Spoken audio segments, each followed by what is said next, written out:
Welcome back to a brand new season of Big Boys.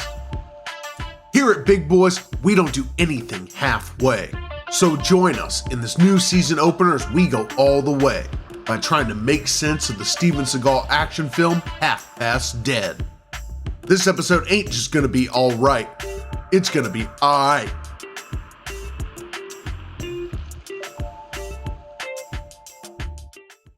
Prepare to be mesmerized and or mortified. Well, what's happening there? Old Sorrel's here had himself from that. You son of a... Yeah, clever. Kind of soft and only like in one ear. If I had a nickel for every time I heard that. Look at those boys, ain't they big? Big Boys with Brian Hickey and John the Great.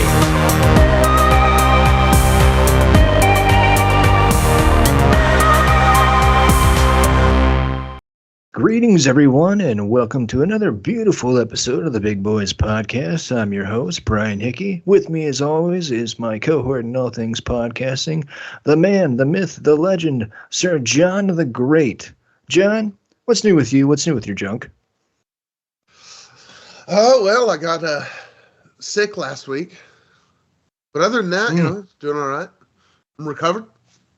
Amen, brother. Nothing like having some sick junk on the recovery. You know? I, too, got a little under the weather and am making a recovery as well. I guess it's something that's going around a good old US of A. But, not COVID. It most certainly is. Yeah. Not COVID, though. Yeah. Well, I guess technically that's still going around to some degree. Right, but not what we had. No, I didn't have it. Yeah. And it wasn't like I got it from you across state lines. Yeah, let's clear that up. We did not transmit this to each other. No. Sexually or otherwise. Well, definitely. I assume that went without saying. But yeah, sure. I guess if we want to clear that up, make sure there's no discrepancies or anything out there. Yeah. So this is our season 3, our first episode of season 3 here. John, I also received a notification today saying that this is our 1-year anniversary to date of our podcast. So is it? Happy anniversary. Right. Happy anniversary. No STDs transmitted between us. It's been a great year. 1 year and going. There we go. Yeah, that's like like at a workplace where they have like 0 days accident free. It's like 1 year, no STDs. Yeah. Can't wait to invest in that ticket counter. Yeah. Just see it keep on trickling it's down. It's like, oh, sorry, we got to reset it back to 0 now.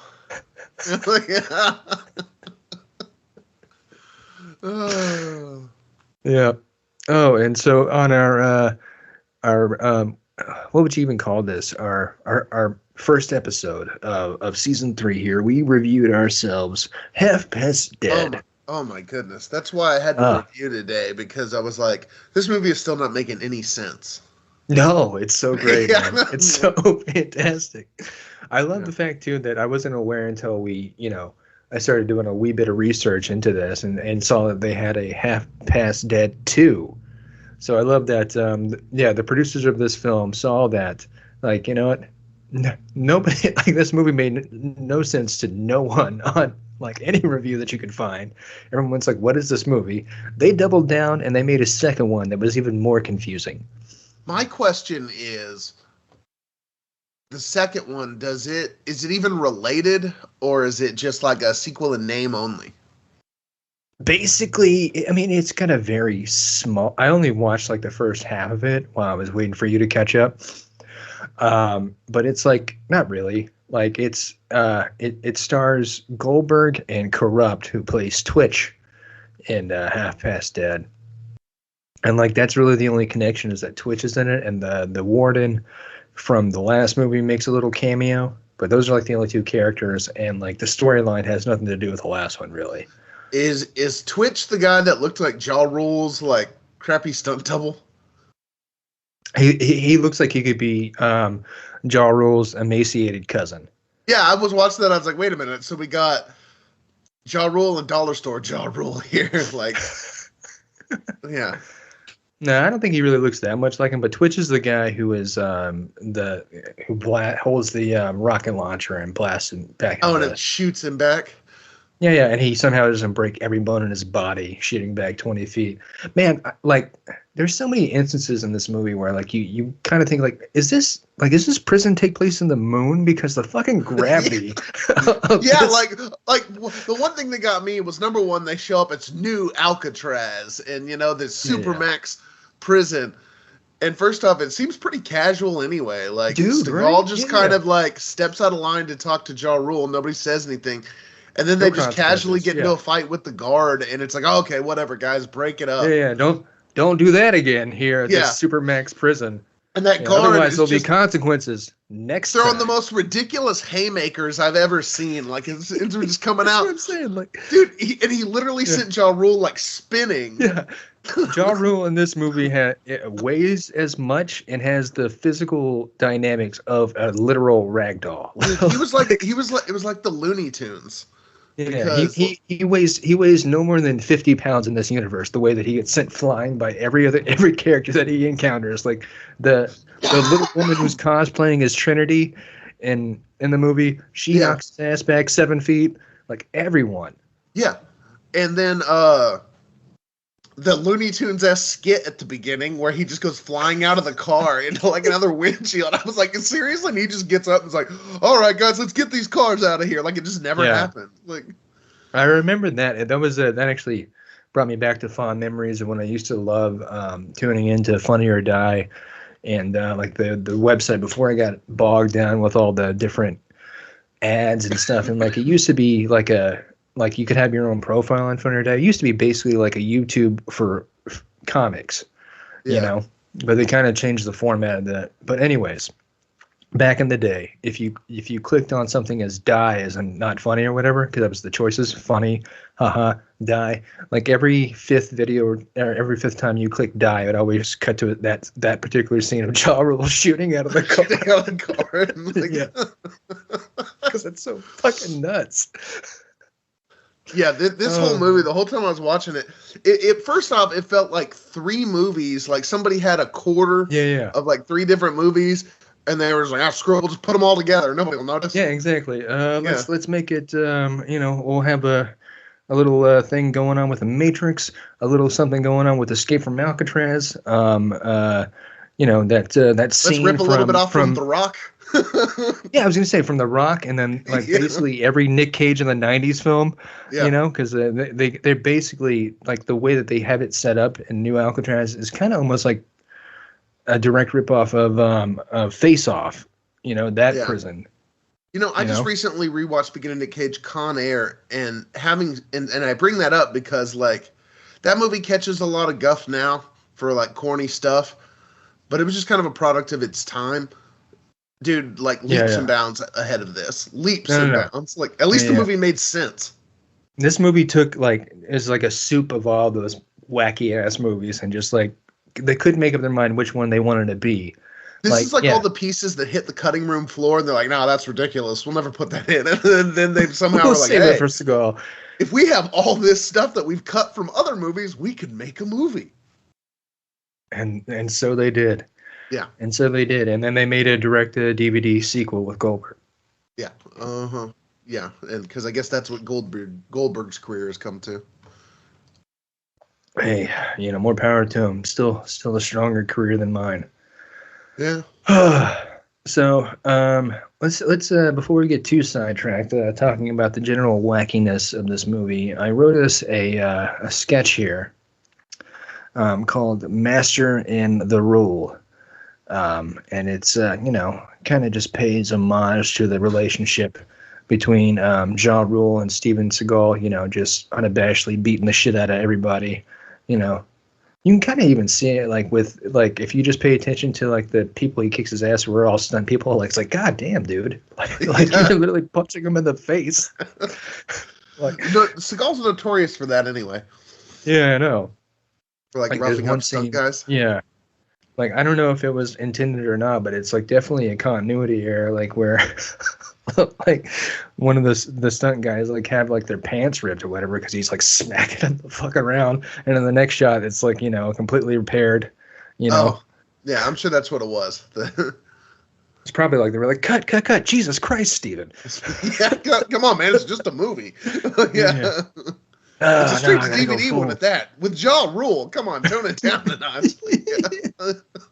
Yeah, and to the opposite end of Ja just getting his ass like kicked around like a fucking ping pong ball, just bouncing off walls. Was it me or did he just look goofy in every scene? Like anytime it showed his face, he winks like 9 times in this fucking film. Yeah.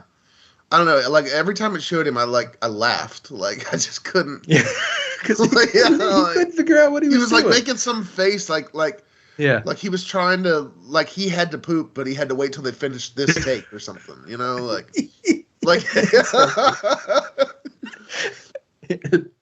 Yeah, Ja, the master acting of Ja Rule of trying to figure out whether or not he has to take a shit. Yeah, exactly. So anyways, in this sketch here, I figured I should play Steven Seagal, and I'll read the action, and then you, sir, can play the esteemed character of Ja Rule, trying to figure out whether or not he has to defecate himself. Okay, so here we are. Do you have it up in front of you? Yeah, I got it. I'm trying to get my Ja Rule look down. Yeah. It looks like a headache and a half. All right, so title, Master and the Rule. Fade in. Interior, Seagal's dojo, day. Steven Seagal and Ja Rule stand across from each other on an sparring mat in the center of the dojo.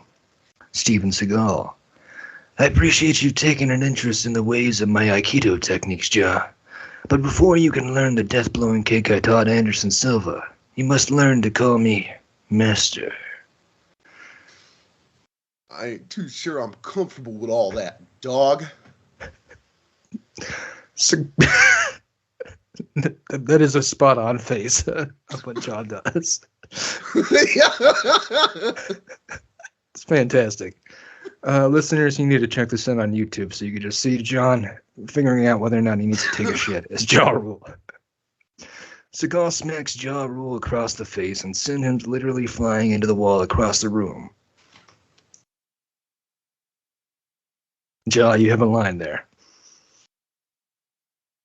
Murder! That's from one of his songs where he often yells, murder!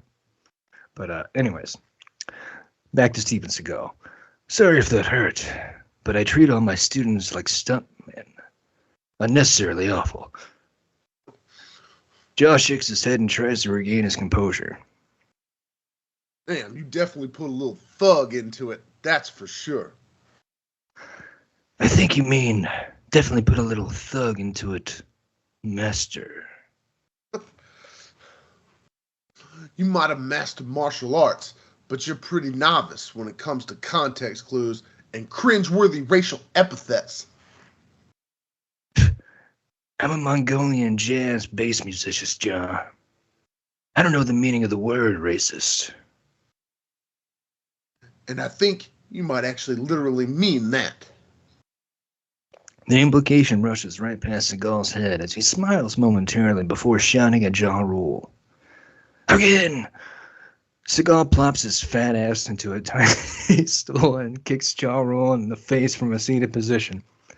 Ja's body flies in the air, contorting into multiple backflips before he hits the ceiling and bounces back to the dojo mat. What the fire fest, dog? You gotta warn people before you trap them into precarious situations. Ah, you see, you're finally learning, my young apprentice. It's like I told my ex-wife, Kelly LeBrock. I cannot be defeated. Don't you dare fuck that split-sitting Frenchman. And I don't care what the judge says. You damn well better let me see my damn kids. Oh, bro, that's it.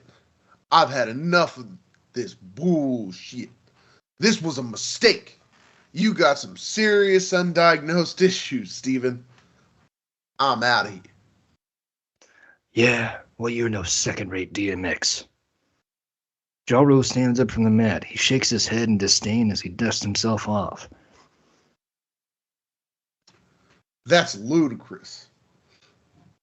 Ja makes his way towards the dojo exit, but is stopped short by Seagal calling him out from a distance.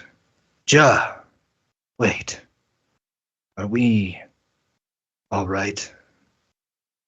Ja turns and looks at Seagal with a knowing smile for a long beat before breaking his silence. Nah, man. You're a fucking psycho. I'm gonna fuck you up. Ja Rule quickly pounces on Seagal's back and traps him in a chokehold from behind. Seagal squirms, gasping for air. Wait, please. You don't understand. I just had fish tacos. Oh, God. Oh, God, no. No, not again. Not again. No. An extraneous audible atomic anal blast releases from Seagal's sphincter, sending shockwaves throughout the dojo. Seagal's legs collapse with his defecation as he falls on the mat to defeat. Fucking Gene LaBelle.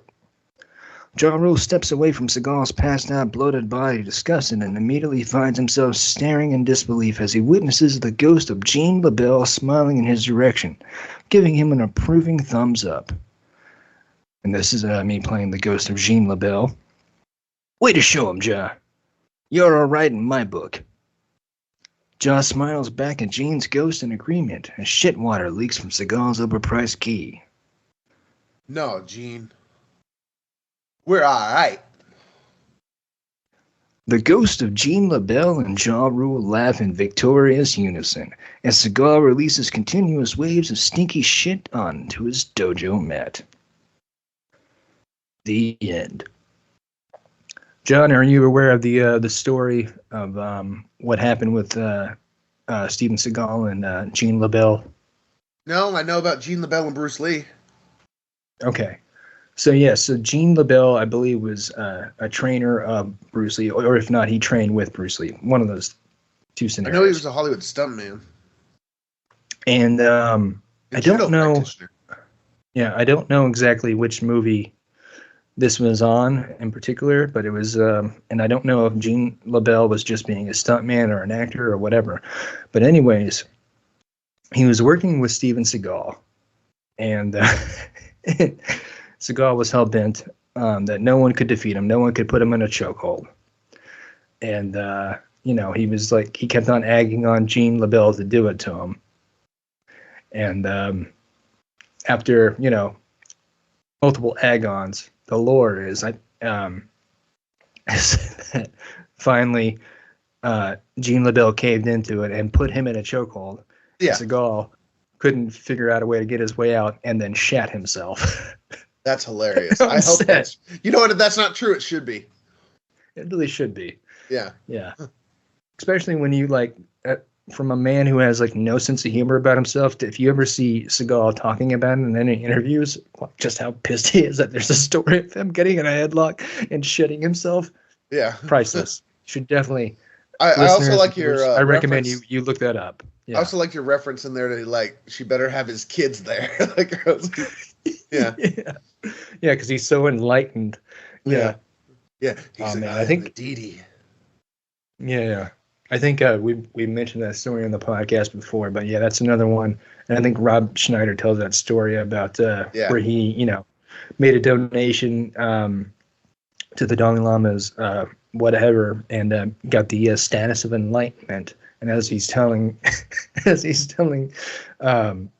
Rob Schneider how enlightened he is, his assistant comes up and tells him that, Steven, your wife's not going to be able to bring her kids down. You tell, as he's going, I'm so enlightened. It just snaps immediately to his assistant. You tell that goddamn bitch to get here with these kids. Yeah. Dude, he's seriously like a cartoon. You could be hard pressed to write someone different than someone more ridiculous. Makes it so great, what makes it so great of him being a cartoon character? If he was self-aware, it wouldn't be nowhere near as fucking funny. Yeah. It's the fact that he's not. He's just oblivious to how fucking much of a cartoon character he is that makes it so goddamn just so hilarious. Exhibit A, the man shows up to prison in a fucking do-rag. I thought that was funny. This is prison Seagal. We got to, and he's in a movie with Ja Rule. We got to slap a do-rag on him. Yeah. And then it's like, I feel like maybe it wasn't, but it just feels like such a Seagal decision. You know, maybe it was somebody on set saying like, hey, maybe this will make him look tougher, but I don't think so. Yeah. It feels like his movie's like, no, I'm in prison. This is how they're going to know I'm hard. I'm going to wear them. Excuse me. The whole time. You know, to show my hardness. Dude, I'm seeing this in your notes here, and it's a perfect point that I thought of too. When he goes into cardiac arrest, like nothing happened to him. Yeah. Yeah, he had literally just like fallen down, and then they're like, "Oh, he's dead." Like, yeah. Yeah, well, they spent all the budget on the pyrotechnic effects. They didn't have an extra whatever, you know. I literally don't know how much it would cost to have like, you know, but I know you could do that in an indie film and make the what am I trying to say here? The you know, the bullet holes pop out or whatever, practical effect wise. Squibs are, you know, I've seen it done in you know, college student films, so I feel like, you know, they could have figured that out, but I don't know. Yeah. There's just gunfire and he falls down on him, but there's no bullet holes. Yeah, nothing ever hit him. And No. like I said, nothing happened either. There wasn't like a scene where he clutched his chest like he just literally like fell down from other action that was going on. And the next thing we know, they were like, they're trying to revive him. My theory is that it all hit him at once from his fat ass just doing a fucking front flip. Yeah. I realized, like, Jesus Christ, I weigh about 300 pounds. Yeah. And he just falls on fucking jaw rule. Ugh. Yeah.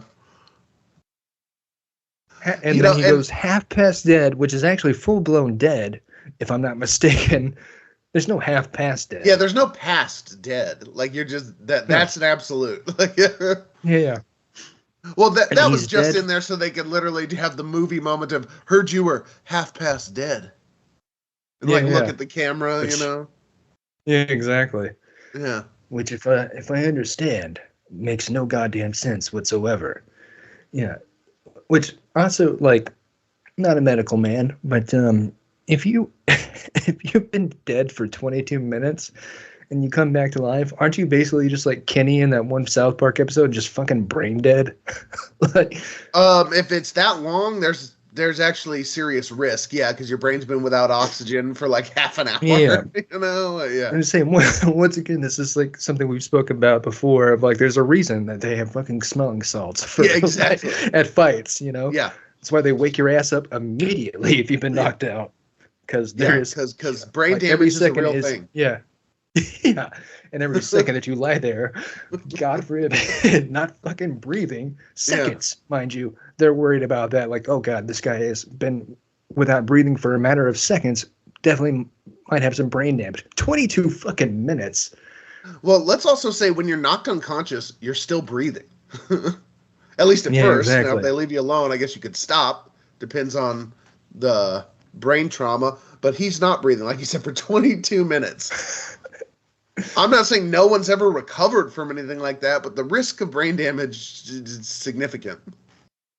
Well, the risk is that you're going to be Steven Seagal waking up and going like, you know what? When I go to prison, I'm going to wear a do-rag. I'm going to be a bounty hunter. Jesus Christ. Oh, the trifles of old Stevie. Dude, I don't know anyone's motivation in this film.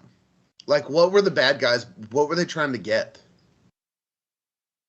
So, which also is just hilarious storytelling. Like, the guy who's on death row has like 40 bricks of gold or whatever that he stole and he hid him somewhere, right? Yeah. But, in the news, they don't even, like, the reason that he's on death row is not necessarily because he stole the money, but they don't even cover that in the fucking news. They're just like, oh, he stole this money, and, like, he's on death row.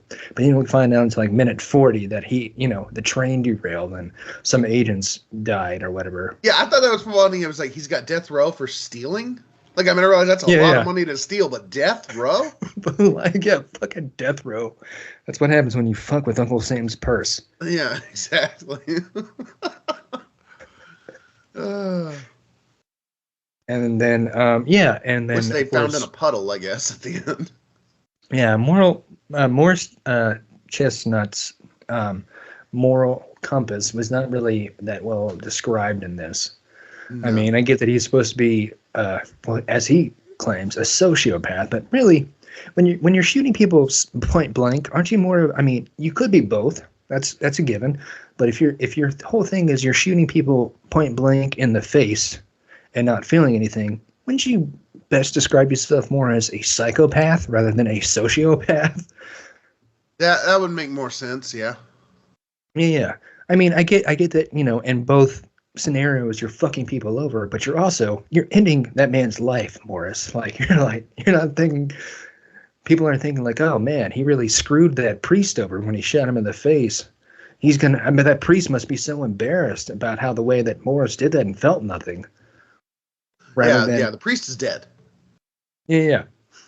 But how sociopathic of Morris Chestnut to do that and not feel anything, rather than a psychopath that ends someone's fucking life. It's like, yeah, I'm a sociopath.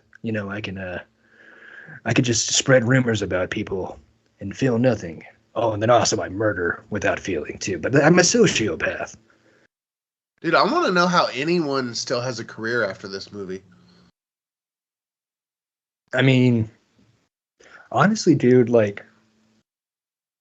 think all the acting in here is, once again, and most up until this movie, I would say after this movie, then it gets questionable. But at this point in Seagal's career, what the producers have usually done is surrounded him with great character actors. So I would say actually most people's performance in this film is pretty solid, except for your leads, except for Ja Rule and yeah. I didn't realize that till just a minute ago. The woman who was like the Kate Beckinsale ripoff in there from Underworld, she was on Walker, Texas Ranger. She played the girl Texas Ranger on there. That did a lot of like what she was doing in here. That was always doing like kicks and fancy tricks. Man, I guess it's been since childhood since I've tuned into that program, so I would not have recognized her. It was a lot more like later seasons of Walker. Chuck Norris was getting older. They hired 2 younger Texas Rangers. There was Gage, and I think her name was like Sydney or something. And they would do a lot of the fighting. And then Chuck Norris would just show up at the end of the episode, and he'd fight like the main bad guy. But we didn't need him to fight like henchmen or anything. We had these guys to fight the henchmen. Yeah. I see. So they kind of took a play out of Walker, Texas Rangers book. And saw that Seagal's fat ass was aging out of being able to fight. Yeah, exactly. And we needed someone, much more limber. Which is hilarious because this is just like 1 year after Walker ended. And only 1 year after, 1 or 2 years after, what was the last one we did with him? Exit Wounds. Oh yeah, Exit Wounds. Yeah, that was I think 2000. Yeah. But you can see there's a visible difference. Yeah, no, this was his last theatrical one. Did this one actually make theaters? It did. I don't think it did well at all. I was about to say this screams straight to DVD all over it. I remember watching it on movie channels, and this was it's interesting because I don't know. Eventually they did, right before DMX, died. They did one more movie together, but that was obviously on the downslide of both of their careers. But it's interesting to me that this is the movie right after he worked with DMX, and I don't know what their relationship was on that one, if they got along or not. But DMX is not in this movie, but they're still heavily using a lot of DMX music to make this film. Well, I thought a lot of that was Ja Rule. I don't know though. Yeah, it's actually kind of half and half. Actually, I would argue that it's half and half, maybe even slightly more DMX music than Jaws. Like all the action sequences, they're using DMX, but like the opening and ending sequences are Ja Rule's songs. Okay. Yeah. Dude, I thought I love how this started out as like it was going to be like somebody watched Gone in 60 Seconds and got like a testosterone high. I was like, yeah, I'm going to write a movie about car thieves. And then it was that kind of movie for all of like 15 minutes. And then we never saw that again. Yeah. They were visually boosting cars. Like this totally seemed like, oh yeah, somebody just watched Gone in 60 Seconds and then sat down to try to write this. Yeah, they basically set up a whole premise that never really that wraps itself up off screen, you know? Like they introduce you to Sonny Egfart or whatever the crime. Oh, Egfart or whatever his name was. Yeah, Sonny Egfart. The most maniacal man in this universe. Yeah. Killed or is responsible for the death of Seagal's barely written-in wife. Like that's another going back to Jaws' facial expressions, like how they couldn't make up their mind. Like it's a pretty good camera trick, but like you could tell like he has one expression where he's like doing the whole like, as you mentioned, can't decide whether or not he's going to shit himself, like this. But he's still trying to look cool. And then Seagal gets up from the chair. Seagal gets up from the chair after being interrogated, and his coat covers up the camera, and they cut into Jaw, and it's like we're talking about milliseconds of difference here. That's why it's so hilarious, because like his facial expression completely changes within that millisecond of that cut. Them going to concern. Like from like that's my boy there, to concern, like in a millisecond, and then he's just like, hey man, it's time you take off that ring. Bam, what the fuck just happened? Like we're just like throwing in the fact that he has a deceased wife or whatever. Like they barely just got that in like the nick of the time for the story to go on. And that's also not like just. That's like a character element that's again never mentioned again. Like the rest of the movie, nothing ever. Yeah, it's just alludes to his dead wife. He never has any more like flashbacks or memories. He never says like, "This is for her." Nothing like that. Nothing. Yeah. I mean, it's all there, but it's all very shoehorned in, like within a second apiece, right? Yeah. Again, this is a movie that has like 5 stories going on at once, and none of them are making any sense. Yeah, it was almost like they got halfway through and they were like, oh, crap, we never mentioned that again. Ah, that's okay. He can just mention it in passing in this scene. That'll take care of it. Yeah. Yeah. Well, I mean, that's what, like, you would think there would be some resolution with Sonny Egfart. Dude, that's seriously what his name sounded like. I don't know. It does sound like that, yeah. Yeah, but, like, that's all, that whole thing is wrapped up in just Seagal and Jaw talking at the end. Like, you would think there would be like some kind of visual thing with that. No, just I got him, and you're scot free. You're good to go. And then also credits. Here's a random scene of Corrupt and Monique for some reason. At the credits, that was ridiculous. I guess just because they were relatively popular at that time. I don't even know who the heck Corrupt is. Guessing some sort of musician. I don't think Corrupt. I mean, I only know him from this movie. But like Monique, I want to say was kind of popular at this time. Like she was definitely. This was not her first thing, so it was just weird that she was kind of shoehorned in the credits. Well, I want to say she had her own show at this time too. You might be right. Yeah. Yeah, she was on the. Which is weird that she's. Yeah, and she's just in the end credits of this film. Like I feel like. It's just. Is there like a director's cut of this that's a fucking 3-hour long, like just dude? Yeah, that's what epic? I was just thinking. You know, there were more scenes filmed that didn't make it in, but at the end they were like, screw it, it'll be something for them to play him out to. Throw that in. We can still say she was in it. Yeah, play him. Yeah. Yeah. Play him out to fucking. We can put it on the Monique. If we do that, we can still put it on the advertising material, and maybe we'll make a little bit more money. Like, yeah. Yeah. Yeah, no, I do think like in the one of the posters that I was looking for to, make a thumbnail for us. I think one of them did say "and Monique." Like, that is like of all the times that like you see like the starring, such and such and a person, that is definitely the best place to put her because she is literally not in the film until the last second. And then and her, we almost forgot. Like, yeah. Yeah, she is. She is quite an afterthought. That is the correct place to put her. And Monique. Yeah. Oh yeah, we forgot we filmed scenes with her. Here, this is all we got left. The rest of the film got Yeah. exposed. Sorry. Yeah. Oh my goodness. Yeah, dude, it was wild, man.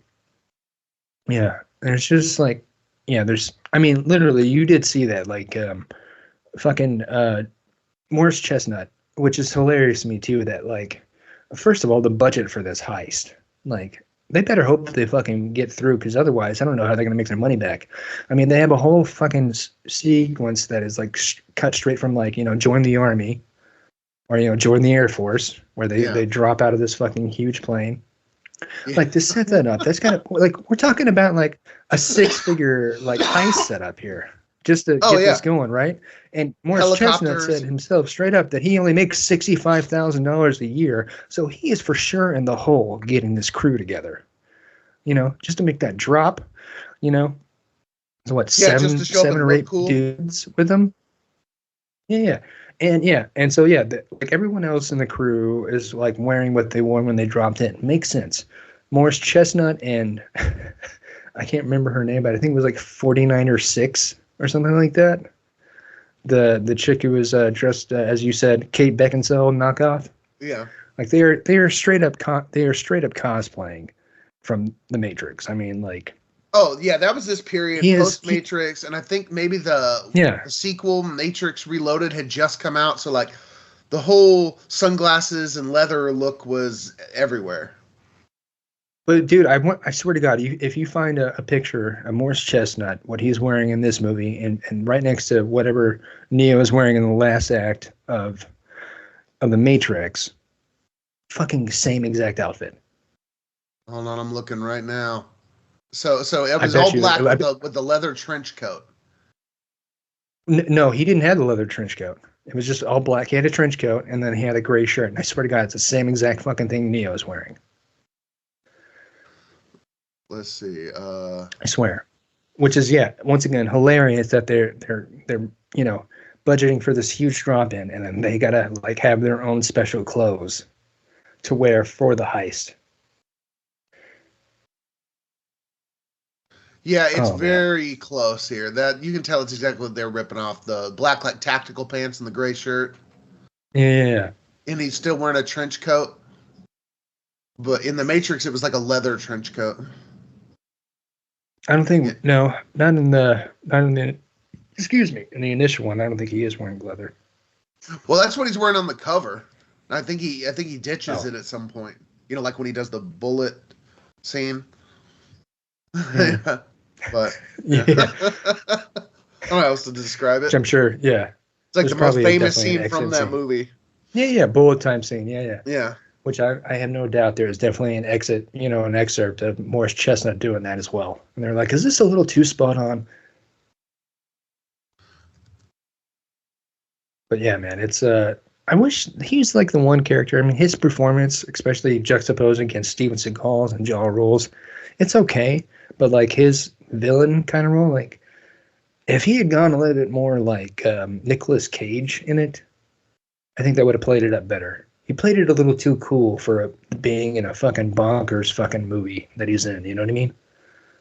Yeah, he did have the. No, you're totally right. Sorry, I was confirming. He did have the trench coat on in the bullet time scene. Yeah. He was. I don't know. Like you make a good point. And I think there's definitely credit to that they like try to surround Seagal with other people that can at least halfway act, since he can't. But yeah, I think Morris Chestnut was doing too much of trying to play like calm, crazy, like trying to be cool. Yeah, he needed to be a little bit more, out there, I think, to just kind of, balance out the insanity of everything else there. Yeah. Because it was almost like a different genre, a subgenre of this action film. Like he was playing it like it was a good film. No, man, you don't know what movie you're in. Yeah. This is not a movie that's based in reality, Morris. You can go a little bit more ham. Yeah. Yeah, absolutely. Like, in fact, we're apparently on the moon. There's like half gravity. Ja Rule just spends half the movie Fucking- flying across the screen and crashing into stuff. Yeah, dude. Yeah, because again, I remember seeing that scene in Funny or Die. What really got me like just laughing my ass off, almost falling out of my chair, is when the when the cop just fucking throws like just not punches him one time in the face and sends him back 6 feet. It's like, God damn! Every And then, like, time throws he him gets through a hit, he's just gonna cabinet, be yeah. Yeah, he like literally picks Like, him the up way and his throws him through a body- shelf. Like, yeah. Yeah, it's like you know what is that ride, that carnival ride where they spin so fast where you get stuck to the wall? Oh yeah, I know what you're talking about. I can't think of what Like- it's called, but yeah. Yeah, that's like the gravity that exists from where Ja Rule is getting thrown around, and like, and it really has like no repercussions other than, you know, embarrassment, I guess, of just getting like bing, but like physically fine. You know, you get slingshotted out of a car 20 feet, break a windshield, and then you bounce back. Man, one of these days I'm gonna kick your ass. No, kick his ass today, Jaw. Yeah, dude, how are you not paralyzed? How are your hips not shattered? Like, Yeah. I'm glad you got it. Praise be to Allah, God, whoever you fucking pray to, that you're not dead, or you're not even fucking seemingly injured. Dude, that might be my favorite part of the movie because it's just so comical. Like, he's literally like, man, slow down. You're driving great. Next thing you know, he's like, fly. Dude, it's almost like it should have been in like an Ernest movie or something. Like, he just goes flying out out the door and crashes into a windshield. Dude, that should have been in like a Leslie Nielsen film is what that should have done. That should have been in like The Loaded Weapon or something like that. Which makes no damn sense because like it's either one or two things. It's either Seagal had an ejection button that sent him out flying, but it's not like the car seat went flying with him, right? So it's either he was like, hey, slow down. I got my fucking seatbelt off and I'm getting ready to open the door. I'm going to open the door. and also, did he hit the brakes right then? Or was he just like turning and the guy flew out? Oh yeah, he definitely Tokyo drifted into a stop. So he stopped and then he flew out. And then the door like burst open and he goes shooting like 20 feet into a windshield. Yeah. Breaks his back on a windshield, but somehow gets up totally fine. Yeah. Man, one of these days I'm gonna kick his ass today, Jaw. Yeah, exactly. Today Although you is might the want to day. take a second to like count your blessings a minute before you do. No, don't even take the second, because then your adrenaline won't kick in anymore and you'll realize you are paralyzed. Yeah. You have 9 broken bones. Yeah, that's one of those things. Like, yeah, he was running on adrenaline for the rest of the film because everything below the waist was shattered. Yeah. That's why he had to start fights with the guards and all that other shit, because otherwise, you know, he would start feeling things in his body. You know. Yeah. Although somehow It's been 8 months since I've been thrown out of a car into a windshield. I gotta do something, otherwise I'm gonna start feeling all these fucking wrestler damages or whatever. Hey man, punch me and I'll do a 360 and crash through this table.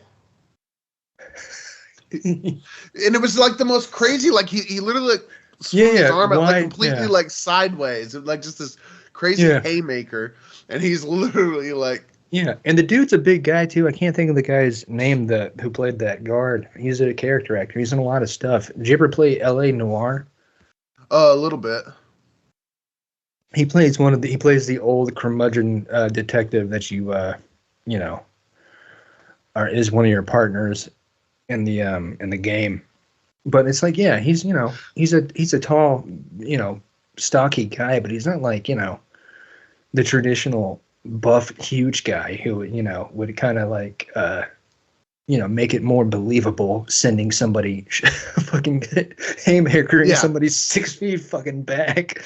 It's basically just like it's like if your dad or my dad had like a fucking, a 6-pack and decided to send somebody a haymaker, and like I'm sure it would hurt, no doubt, but I don't know if it would send them 7 feet flying back into the fucking wall.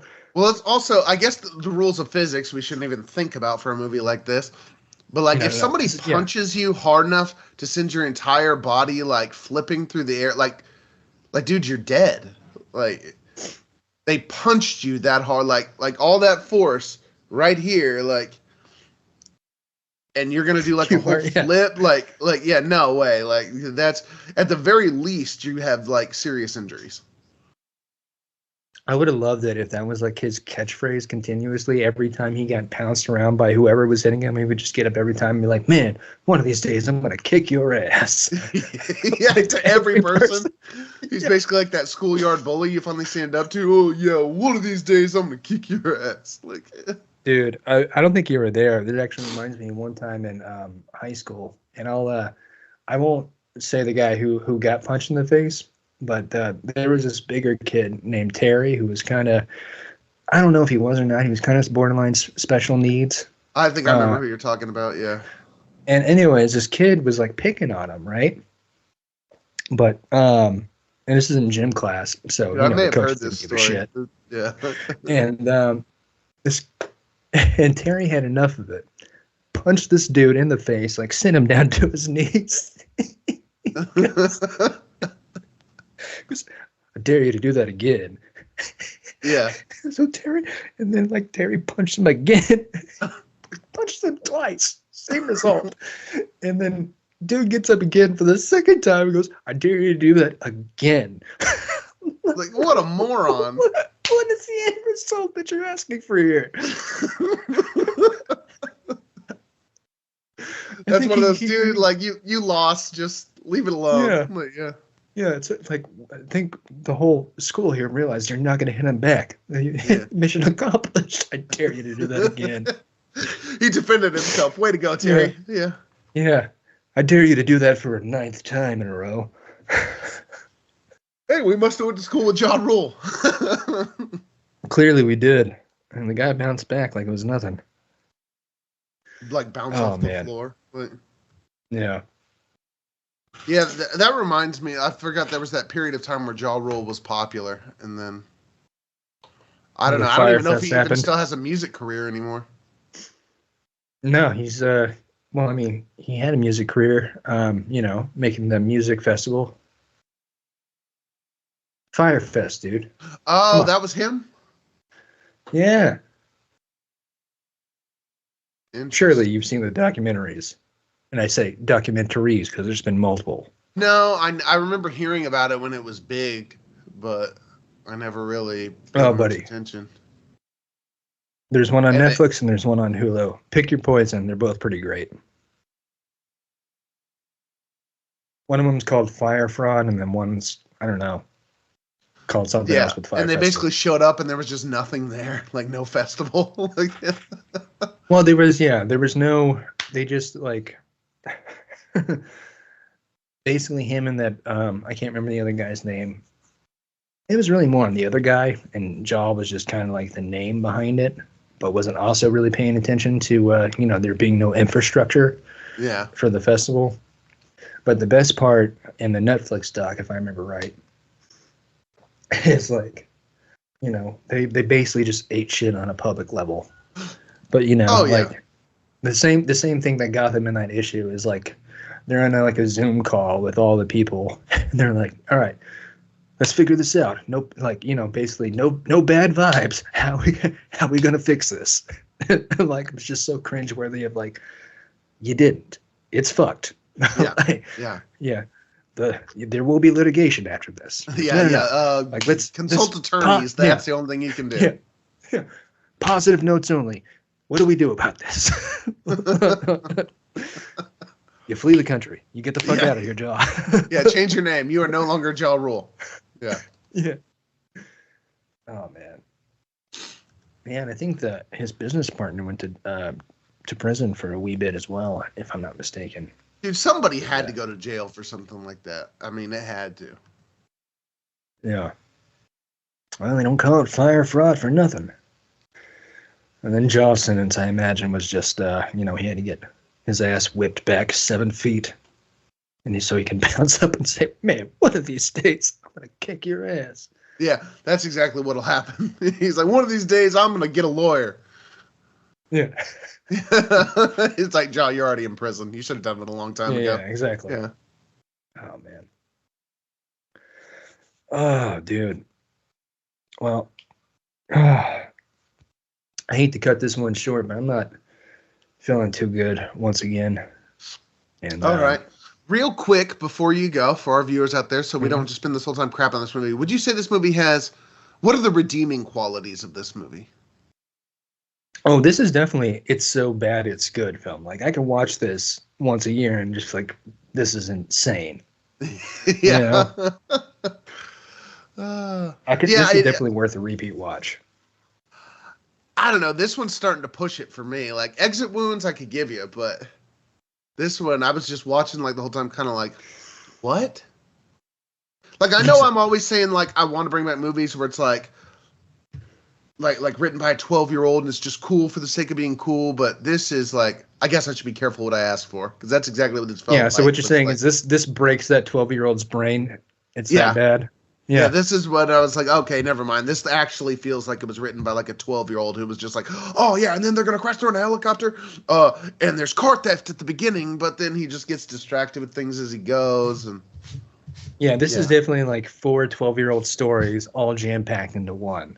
Yeah, this is like if you made a creative writing assignment in like the 6th grade and took like 4 of the best and made them all into one movie. Yeah. Yeah. With some decent character actors in the mix. Like the guy who was on death row, I thought did a great job. The guy who plays the warden, great job. Every other character, once again, except for the leads, I think kills it.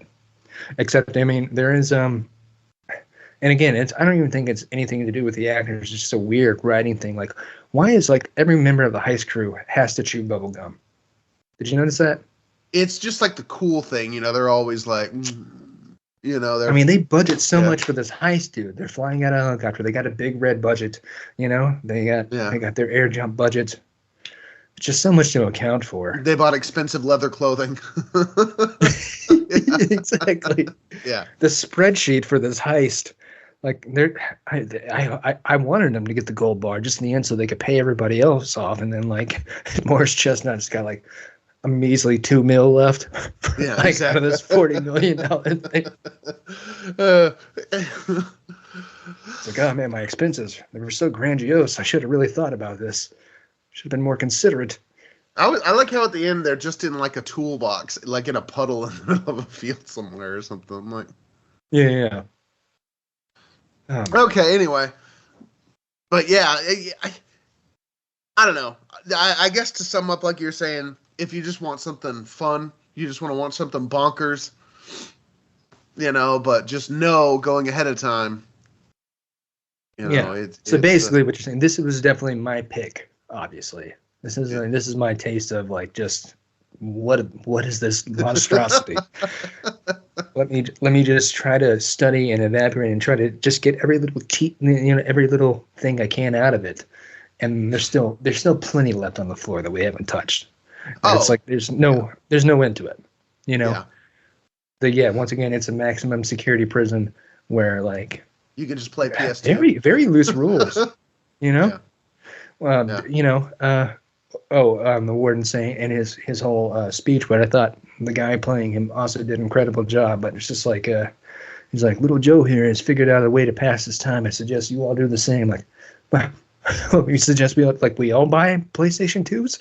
Yeah, that's what I was saying. They're available at the prison gift shop. Like, yeah, exactly. Yeah. And he has it like again, maximum security prison.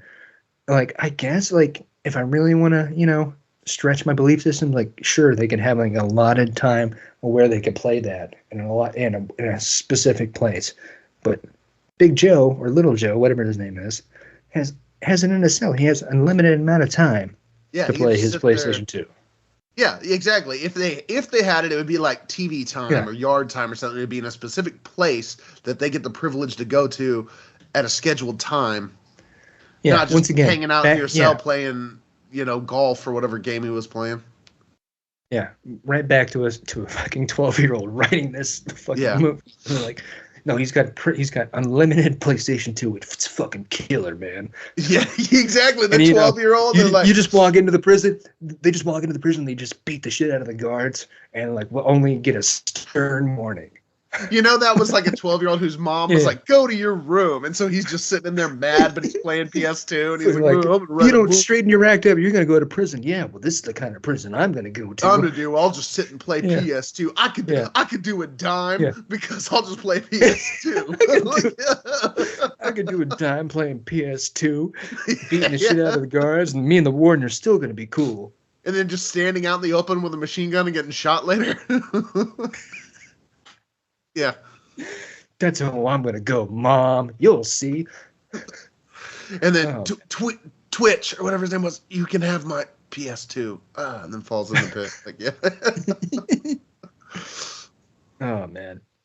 Yeah, that was another thing before we said, like, I only watched, like, first 20 or 30 minutes or whatever. And the first 10 minutes only take place in the supposed old Alcatraz, or new Alcatraz or whatever. Yeah. And Twitch gets transferred to another prison with Goldberg in it. But first, you could tell, like, just in case you want to know, like, what the difference of budget is they're working on here. Like, I'll give it to them in the first half best that Twitch is making a complex, like, art piece or whatever he's painting. You know, you can't really make out what it is, but like, I swear to God, in the next one, like, I only tuned in for that part, but like, it's like, I swear to God, it's like stick figures. It's like a 5-year-old paint. Like, that's all they had. But like, hey, just grab this PA and have him paint some crap on the wall. Yeah, that'll work. Man, sure, whatever. Twitch's artistic skills like dramatically went downhill over the past number of years. It was a loss of motor function from the trauma faced at the assault on New Alcatraz. Exactly. Yeah. What else could it be? It's got to be it. Yeah. Well, what do you want to do for our next one? I was thinking, were you talking about you wanted to do a Schwarzenegger one? What was the one that you said that is kind of unknown? Oh, Red Heat. Red Heat, yes. That might be another one that we have to find online somewhere because it's hard to find actually streaming. Yeah, we'll find it. We'll figure it out. Yeah. All right. So, viewers, listeners, tune in with us next week as we check out some Red Heat starring Arnold Schwarzenegger. And is he like is he supposed to be like undercover KGB agent or something? He's sent after a Russian fugitive. So he's working like with American police to apprehend basically an international criminal. And so they have a big Austrian playing a Russian, undercover. Yeah. You know how it was in the 80s movies. Point is, he's got an accent. He looks imposing. They just cut his hair into like even more of a flat top, so he looks like Russian. And then give him like the Dolph Lundgren haircut from Rocky IV. Fucking badass. Yeah, and then they're like, all right, yep, he's Russian. I think he kind of hams up the accent a little bit more, and close enough. Yeah, I'm sold. Yeah, you had me at hams up the accent more. Yeah. That's I'm looking forward to that. All right, buddy, I got to get out of here. All right, man. All right, I will catch you later. Good talk, pal. Right. Bye.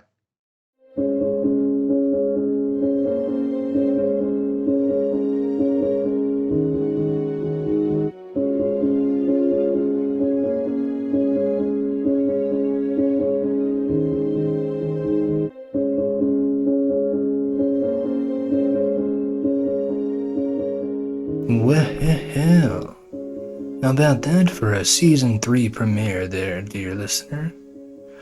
We sure did have ourselves a grand old time reviewing the grand old Half Past Dead. And just making silly little puns about Steven Seagal and all the antics that he had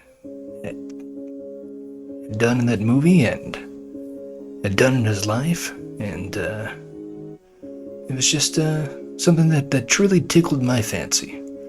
And I hope your fancy was tickled as well. Because you see, that's all we're really trying to do on this podcast here, dear listener, it's find fancies and, well, give those fancies a good tickle. Because a tickle is as a tickle does. And a tickle needs to be tickled, otherwise it can't get tickled again. Anyways, it was a good talk, right up until the point that I started to feel a little bit half-past dead myself, due to my recovering from my recent sickness of the recording of that episode, and also the fact that there's not an air conditioner in my new place here, and not really a good draft that comes in through the room, even though I mostly leave it open at all times. I have a couple of fans that I also keep blowing at all times, but they make a whole bit of racket for while I'm trying to record, and I find that you, the listener and viewer, might find them quite distracting, so I turn them off for when I'm recording. But let me tell you, once you go an hour in this room without fans, well, it might as well be charging executives to come in here and find themselves through sweating so much that they start seeing it gets really hot in this room, is what I'm saying. And I'm glad that I was able to push forth through that episode, even though we probably could have gone a little bit longer on this movie, if I'm being honest. If I wasn't feeling so uncomfortable, there was 10,000 other things I could have said about it, because it is just absolutely nuts. What a crazy, crazy concept for a movie. And it's just a point where you don't know where it got so nutty. I mean, it was just a typical action flick of the early 2000s with Steven Seagal in some ways. But then when you start slingshotting jaw rule out of a car and making him fall 7 feet back from, dad bod haymakers, it's like, who do we point the finger at for the goof that is just all up in this movie? Could we just point the finger at Seagal? Possibly, but to be honest, I gotta say that if I'm gonna be so judgy of him of being just such a narcissist, I don't see him or any, narcissist of any kind being, worried about anything outside of the realm of himself. I don't see him getting so involved in the directing and the pyrotechnics and the wire work of the film. I don't think he gives a rat's ass about that, unless it involves him personally, dear listener. So, it's who does it befall on for the wackiness that ensues in this film? I may never know the answer, but I tell you, I may never want to know the answer either. Because my God, do I enjoy myself just watching the looniness, the zaniness take place, and to see character actors try to do their best to be like, no, this is a story that takes place in reality. Like these are scenarios that surely could happen to people in real life, and you wouldn't say, what kind of mushroom trip am I on if I'm experiencing this and seeing all these things happening? Just happening all the time? Dear listener, I've done quite a few mushroom trips in my past, I'll have you know. And I have never experienced anything that wackadooey.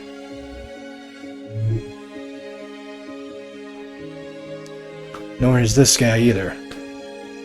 Nor has he ever experienced what it's like to be a considerate neighbor and thinking that, hey, perhaps not everybody who lives here wants to listen to me bump my tunes with the windows down. Bump your tunes, but for God's sakes, roll the fucking windows up. Alright? You know what I'm saying? It's called being considerate. Anyways, dear listener, I hope you enjoyed this episode as much as I did. We look forward to giving you many more in the new season. And in closing, as always, I'd like to say, Como se llama hermana? Lo siento, Palapinto. Good night, all my North Texans. And be more considerate, my fellow Angelinos. My name is Brian Hickey, and I'm going to go backhand my neighbor. This has been another episode of the Big Boys Podcast. Big Boys is a podcast produced by Not So Funny or Proud Productions. The team consists of co-hosts, co-producers, and co-editors Brian Hickey and John Sorrells, better known as John the Great. For more information about the duo or this show, please visit us at bigboyspodspot.com. Or feel free to take a gander at our production page, notsofunnyorproud.com. Look us up on social media and follow us at Big Boys Podspot. New episodes drop every Thursday on every popular podcast hosting platform known to man. So please be sure to like, subscribe, vibe, describe, contrive, confide, collide, abide, preside, tell your tribe, and most importantly, do prescribe. Me and Elixir for talking out the side of my neck.